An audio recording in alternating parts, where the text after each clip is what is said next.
Yo, what's going on, gang? Today we are covering Season 1 Reloaded Zombies, man. I wanted to cover Citadelle Day more.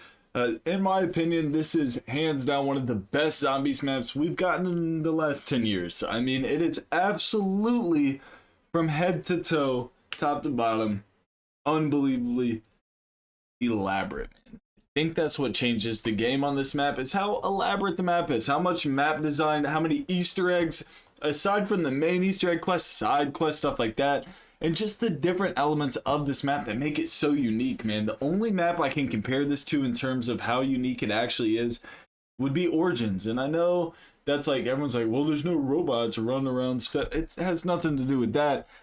The fact, or like, you could compare it to Horizon Drac, but even then, it's different. It's different than Horizon Drac. Like, Origins had this very magical feeling because it was doing stuff like so next level, and I feel like the Easter egg for this map in particular, a lot of symbols involved, stuff like that. We had a blast doing the Easter egg. I'm excited to get that video uploaded to you guys as soon as I can. But I will say, from start to finish, this is definitely the best zombies map we've gotten in a long time. So I really want to make this video for players who haven't played it yet, who kind of want to know, is this map even worth it to be playing? In my opinion, absolutely yes. The castle is very, very, very large. You have a big play area inside the castle. It's actually pretty easy to get lost. You learn it relatively quick, but there's so many different ways you can maneuver around. You know, like, you can launch yourself across the map in the cannon, and you can actually fix the cannon after it breaks with a side Easter egg and relaunch yourself the other direction so you land in sword room. I mean, there's so many small little things you can do. I don't think it's any secret now at this point, you know, with the Easter egg being solved, no spoilers to the actual cutscenes, nothing like that. But this guy right here in the town hall, this big giant, I actually said this 3 weeks ago in a video when they released a trailer about the map. This is the boss, and I saw this guy. They put a lot of emphasis on this in the cutscene. I made the statement, I bet that's going to be the boss fight. And it absolutely is the boss fight. It was absolutely the craziest looking boss fight arena we've ever seen in zombies. It was so much fun. It has a small town below the castle, so you can kind of run through the town, and there's like a little bars, like little sewer system, stuff like that. And then you get up to the top and you're at this massive castle that you run through the front gate to. Most of your perks are going to be found more or less inside. There are perks outside of the castle in the village, but all the like heavy hitters, everything's really inside the castle. On top of all of these different little like spots you see throughout the map, you'll notice one thing really cool here in just a second. We have new zombies that came. This is the Doppelgas. The Doppelgas spawned pretty frequent. I feel like I saw them like kind of regular. They're extremely fast. Like, they're very, very, very fast.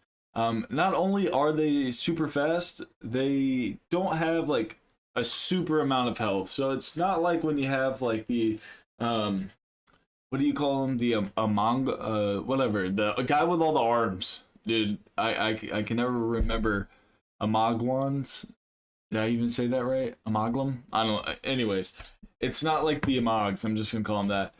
These guys are similar, but it's more or less like a heavy armored zombie, a little more in terms of health, but they die relatively quick, but they spawn around and it moves quick. They make this crazy noise. Definitely a solid addition. But on top of that, on this map, we have these swords, man. I want to see if, yeah, here we go. Here's a view right here with every single swords, man. They're called the bastard swords. And they have elemental forms that you can actually fully upgrade them to have these crazy elemental abilities. Not only do you have the swords, you get incantations, literally like in Elden Ring. You get these magic spells for each sword. It doesn't matter what sword you have. Once you unlock the incantation, anyone can use it. So instead of throwing like a stun grenade in zombies, you have like a magic incantation with your hand where you can light them on fire, or hit them with light, you know, and make them evaporate, or use like the dark sword, it teleports them to another part of the map. Lightning shocks them all to death. I mean, it's really cool to see that they actually incorporated magic into this game. I mean, it absolutely made this map unique. And even last night, like when we were ripping it, we're on round 31. These swords are still a one-hit kill, even on heavy armored zombies. You are absolutely one-hitting them. And then on top of them like having a crazy melee, they have a parry feature. If zombies launch stuff at you, you can parry it right back and hit them. Also, they have a super move. Each sword has like a super move, like the lightning sword, which is this one right here in the middle. When you use it, it's like a lightsaber. You like turn it on, it shoots a jet beam of energy that it's like a beam ray. You just like spray around, absolutely annihilates. Your dragon sword, which is the Caliburn, you hit that special, shoots 3 giant fireballs that just absolutely melt through everything in front of you. On the Balmung sword, which is going to be the Dark Ether sword, this teleports enemies way up in the air. They fall down to their death. And then you have the light sword.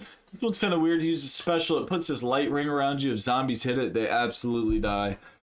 It's really, really cool to see like magic being played in zombies. This more magic than sci-fi. I feel like zombies has always been more or less a sci-fi aspect, but now we see this element of magic on this castle. And I'm not one for like big medieval things, but it was absolutely awesome, man. We had a new perk come back. It's called Vulturade. It makes more items drop. So Vulturade right here, you'll discover an increase in the variety of loot drop from enemies. An additional loot takes the form of essence vials, small ammo drops, whether it's like scrap, you see more scrap, you'll see more like max ammos and skills, stuff like that. It's actually crazy that they're able to do that, and you can actually upgrade that to have even more drop from that. We saw a new ammo mod come into play as well. It's called Light Mend. It's these little pills right here you see around the map. So if you're training zombies, maybe you're getting stuck, your health's going down, you just start mowing down or pull the sword out, whatever. You start killing zombies. If you have Light Mend, these little pills will pop out of the enemies and you absorb them and it reboots your health. Like it absolutely, like it's like a health pack. It just gives you full health again, which is cool because you can put augments on it as well, like a longer life, increases more extra strength, express remedy. So, you know, you can have it heal you longer, faster, almost even do an overshield, which is really cool, man. I think that's going to be huge that it kind of works in a healing aspect. So then when you're starting to look at boss fights and everyone's low health, if everyone's running Light Mend, you know, you're constantly running around the arena getting health. I think it was an absolute awesome move. A new field upgrade came out. I have not had the chance to play test this yet. This is going to be Tesla Storm. It connects every zombie or like every player together, like with this coil. If you're within range and you all use it at the same time, it's kind of like clotheslining zombies. It's pretty neat. If you want to run together, again in that boss fight arena, you want to run something like that. It absolutely does work. Something you can upgrade as well. There are some new gobblegums we're going to be seeing within the season. We got Power Keg, Timeout, Ultra, and then we got the Holiday Cheer. That's a little whimsical hitter. They haven't specified what they're going to do yet. It just says that they're going to be unlocked, but it doesn't say what it's going to do. So until then, that's all we got, gang. I got to tell you right now, Citadelle des Morts is a 10 out of 10 zombies map, in my opinion. A must play. Like, if you haven't played it, take my word for it and play it. Look, if you're new to the channel, enjoy the content, man, hit that sub button, okay? Hit that like button. I'll catch you tomorrow for another banger. Let's get it again.